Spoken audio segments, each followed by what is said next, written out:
The trail of destruction from the terror attacks is proof plenty about their sophisticated planning.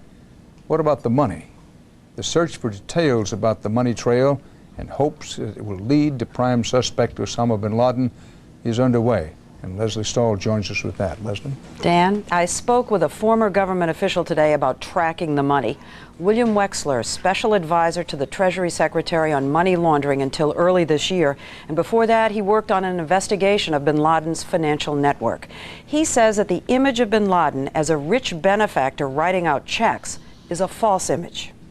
He is continually fundraising for money, and he's continually drawing on new sources of revenue, some legitimate, some illegitimate. And front companies as well, and offshore banks? Absolutely. All of it. You're saying he's doing everything? Everything that you can. He's a smart person that uses every mechanism available to him in the global financial system to raise and distribute money. We're not going to be able to say, here was the money that the hijackers had, and it moved from here to here to here to here in a straight line. That's absolutely right. And I'm not even talking about the underground banking system, which opens up a whole other can of worms. Now, I have heard one of those underground banking systems is something called Hawala. Yes, Hawala. What is Hawala?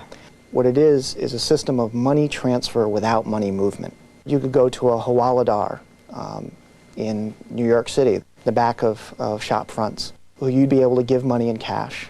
He would either call or fax somebody who was probably related to him very, very distantly back, because this is a family business, all based on trust.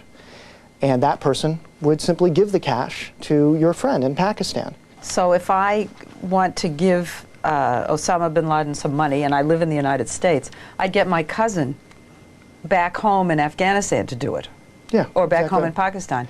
You would transfer money without any wire, without any record, completely unregulated, even today, even in the United States. Were you ever, while you worked in government, able to trace any kind of Hawala money back to bin Laden? We had some very strong reasons to believe that, yes. We can trace funds, we can do electronic tracing, we can go to banks. Mm-hmm. If he doesn't operate in that system, if he operates under the radar. Well, he operates in both systems. I mean, even today, there are reports from German and Japanese authorities who are investigating suspicious short selling of stocks in insurance and reinsurance and airline companies for suspicions that terrorists might have been trying to make some money even as they were killing thousands of Americans. It's a horrible thing to contemplate. What we already know is that Osama bin Laden looks out at the world. He sees all the financial vehicles available to him, the underground systems, the Islamic systems, the Western banking systems, and he uses whichever ones he can to make, to fundraise, to distribute, to hold money, and to hide it, and to launder it. There are a lot of avenues open to him, and I wouldn't necessarily assume that he only goes through the underground system. The Treasury Department announced late today that it has established a foreign terrorist asset tracking center. It was authorized by Congress last year, but they're just this week getting it up and running. Dan?